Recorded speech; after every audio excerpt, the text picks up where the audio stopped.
샬롬 샬롬 샬롬 샬롬 샬롬. 하나님 사랑합니다. 여러분 주 안에서 사랑합니다. 시편 109편 말씀이죠. 6절에서 20절까지의 말씀입니다. 내가 찬양하는 하나님이여 잠잠하지 마옵소서. 악인이 그를 다스리게 하시며 사탄이 그의 오른쪽에 서게 하소서. 20절의 말씀에는 이는 나의 대적들이 곧 내 영혼을 대적하여 악당하는 자들이 여호와께 받은 복음입니다. 이렇게 20절까지의 내용입니다. 마지막 절 31절에도 그가 궁핍한 자의 오른쪽에 서사 그의 영혼을 심판해내는 자들에게서 구원하실 것이미로다. 하나님께서는 우리를 끝까지 보호하시고 구원하시는 하나님이죠. 다윗은 그의 대적자들보다 더 악했던 하나의 특정한 사람을 오늘 본문에 대하고 있습니다. 그는 대적자들 중에 괴수죠. 그러나 악과 복수의 방법에서가 아니라 하나님에 대한 거룩한 열성에서, 그리고 그리스도의 대적자들을 보면서 죄에 대해서 다루고 있습니다. 특히 유다와 같은 자는 그리스도를 배반하였고 그의 죄는 그를 정죄했던 빌라도의 죄보다 더 컸죠. 요한복음 19장 11절에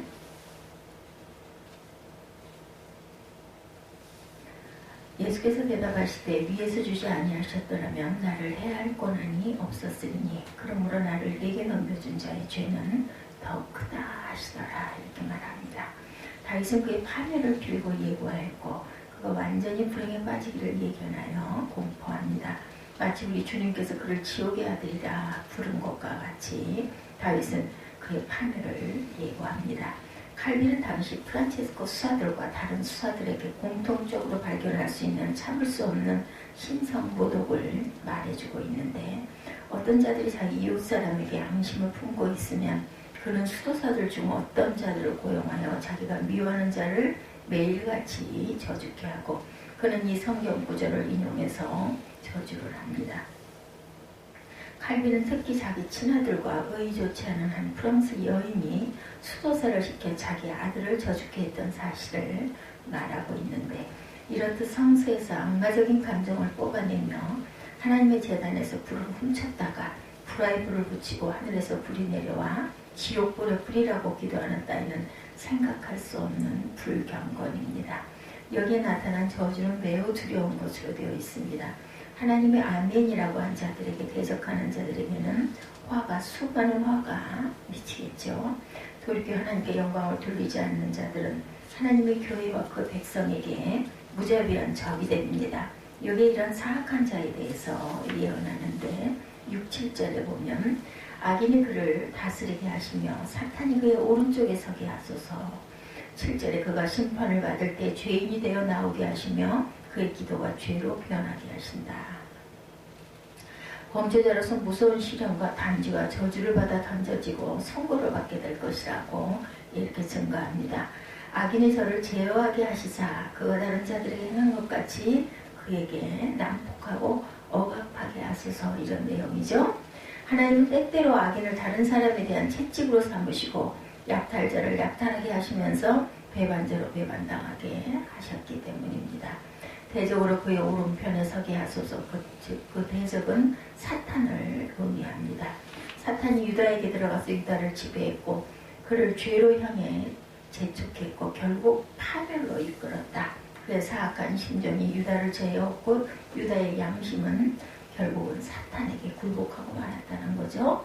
사탄이 유다 자신의 양심을 정면으로 상대에서 나섭니다. 사탄을 그 오른쪽에 서게 하소서. 그리고 그를 속이기를 늦추지 마소서. 마치 그가 아합을 파멸로 이끌고 그를 송사하고 제어한 것 같이 그는 확실히 사탄아 야훼가 너를 책망하노라. 스가랴 3장 1, 2절에도 말하고 있습니다. 그런 말하는 자를 옹호하지 못하고 던져질 것이다. 그가 인간의 피고 속에서 심판받게 될 때 정의를 회피하던 그의 평소의 경향이 그로 하여금 어떤 도움도 줄 수 없게 하고 그가 그의 죄를 발견하도록 해서 죄를 짓고 나오게 하소서. 그가 하나님의 법정 앞에서 도망할 수 없고 거기에서 심판과 보상의 날이 올 때 정죄받게 될 것이다. 저주받은 악인의 용납이 결코 용납이 없고 법정 보복으로 간주된 것과 같이 그 기도가 죄로 변하게 하신다.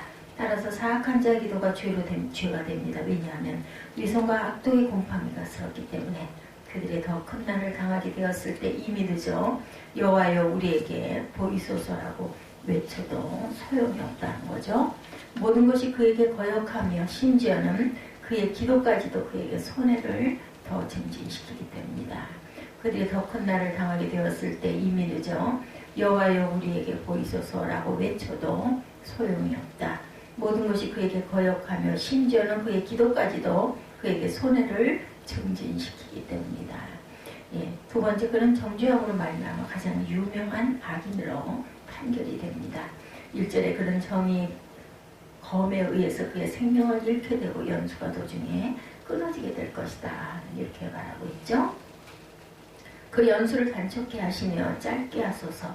정죄받은 죄인은 짧은 기간 동안만 살게 된다. 8절에 그의 연수를 짧게 하시고 그 직분을 타인이 뺏게 하시며 그의 자녀는 고아가 되고 그의 아내는 과부가 된다. 그들의 악하니까 거짓된 입을 열어 나를 치며 속이는 혀로 내게 말하며 또 미워하는 말로 나를 두르고 까닭없이 나를 공격하였다라고 증거되어 있습니다. 신뢰를 저버린 자들을 공평하게 그들의 직분을 빼앗길 것이며 그것은 신실한 자들에게 주어질 것이죠. 그래서 그의 가족은 멸절되고 9절에 보면 그의 연수는 짧아지고 그 직분을 타인이 빼앗게 되고 그의 자녀는 고아가 되고 그의 아내는 과부가 된다. 그의 자녀들은 유리하며 구걸하고 그들의 황편집을 떠나 기름 먹게 하소서. 이렇게 다윗이 고백을 합니다. 그들은 모든 사람이 자기의 조상으로 말미암아 자기를 증유하는 것이 당연함을 알고 있기 때문인데 악인의 소유가 몰수되는 것처럼 그의 소유가 파멸될 것이다. 11절에도 이렇게 증거되어 있죠. 고리되고 많은 자로 저의 소유를 취하게 하시며 저가 수고한 것을 타인이 탈취하게 하라. 여호와는 그의 조상들의 그 죄악을 그의 소유를 전혀 갖지 못할 것이다. 욥기 5장 4, 5절에도 증거합니다. 그의 후손은 비참하게 될 것입니다. 10절에 말씀하죠. 그에게 인애를 베풀 자가 없게 하시며 그 고아에게 은혜를 베풀 자도 없게 하소서. 그의 자손이 끊어지게 하시며 후대에 그들의 이름이 지워지게 하소서. 야훼는 그의 조상들의 죄악을 기억하시며 그의 어머니의 죄를 지워버리지 마시고 그 죄악을 항상 야훼 앞에 있게 하사 그들의 기억을 땅에서 끊으소서. 그가 인자를 베풀 일을 생각하지 아니하고 가난하고 궁핍한 자와 마음이 상한 자를 핍박하여 죽이려 하였기 때문이니이다. 이유까지 설명을 하고 있습니다. 15절에 그 죄악을 항상 야훼 앞에 있게 하사 그들의 기억을 땅에서 끊으소서. 여기서 수치스러운 죽음으로 향하는 것과 가족과 그 지위가 파멸되고 그들에게 야비하고 가증한 일이 나타나 그들의 후손에게 빈곤과 수치와 불행을 상속시켜주는 것을 우리가 봅니다.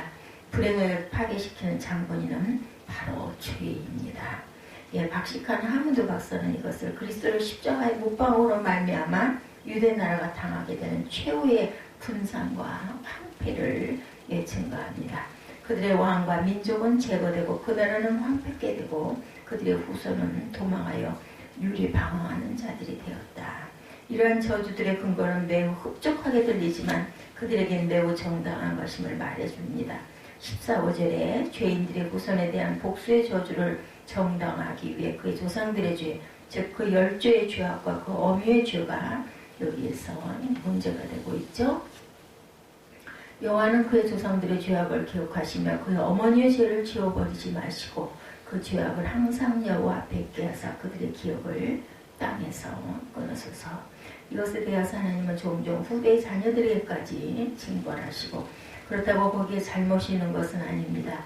사악함이 피를 따라 계속될 때는 저주도 또한 피를 따라 계속되는 게 마땅합니다. 땅에 흘려진 무죄한 피, 외로운 아벨의 피와 같은 모든 피는 박해 시대에서 생기는 것이고 그리스도를 죽음에 이르게 함으로 그들의 열주의 죄악의 그릇을 넘치게 합니다. 범죄가 그들 앞에 있는 한 복수도 그들 뒤를 따를 것이고 결국 그들은 그의 피가 우리와 우리 자녀에게 있도다라고 말하는 것에 동의합니다. 죄인 자신에 대한 복수의 저주들을 정당하기 위해서 여기서 그 자신의 죄가 그에게 돌려집니다. 그는 잔인성을 사랑하죠. 이러므로 그는 그에게 피를 마시게 합니다.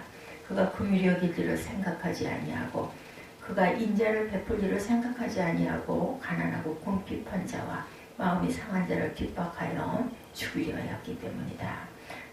그 자비를 나타내도록 권유하는 생각을 기억하지 않고서 또한 그에게 제시된 동정의 대상을 기억하지 않고 그가 보호하고 소생시켜야 할 가난한 자들을 박해하고 위로하고 고쳐주어야 할 마음이 상한 자를 핍박하여 죽이려 하였다.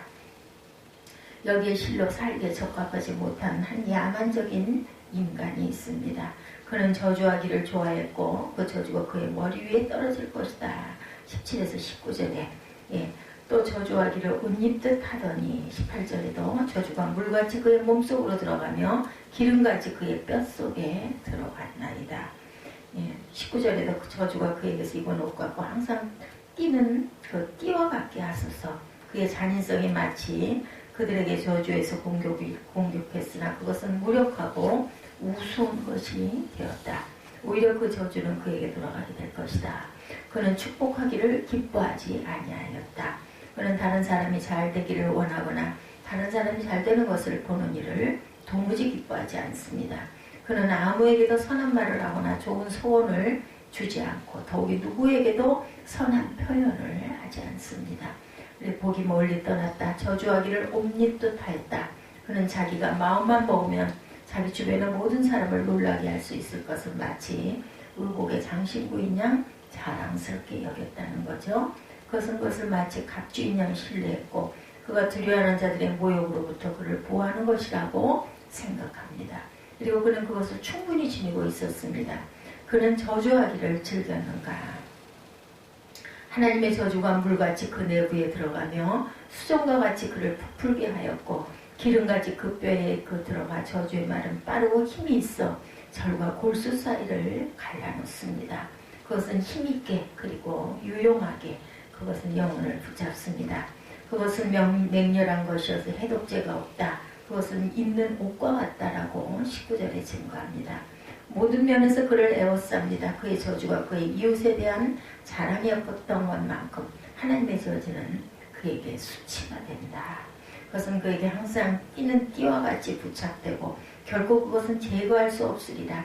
그것이 그에게 진노하는 물과 같이 되어서 복부를 부풀게 하며 사지를 썩게 만듭니다. 이것은 유다의 완전한 파멸을 지적하며 그리스도를 십자가에 못 박은 유대인들에게 임하는 영적인 재판을 의미합니다. 시편 기자는 무서운 아멘으로 그의 저주를 결론짓고 있는데 그것은 내가 그렇게 되기를 원하나이다 라는 의미뿐만 아니라 나도 그것이 그에게 될 것을 알고 있나이다 라는 말을 의미합니다. 이는 대적 곧 영혼을 대적하여 악담하는 자가 야훼께 받는 보응이니이다. 20절에 이렇게 증거하죠. 곧 내 영혼을 대적하여 악담하는 자들이 야훼께 받는 보응이니이다. 그러나 주 여호와여 주의 이름으로 말미암아 나를 상대하소서. 주의 인자하심이 선하시오니 나를 건지소서.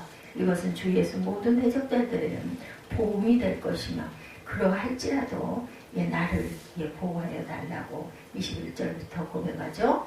나는 가난하고 궁핍하여 나의 중심이 상함이니이다.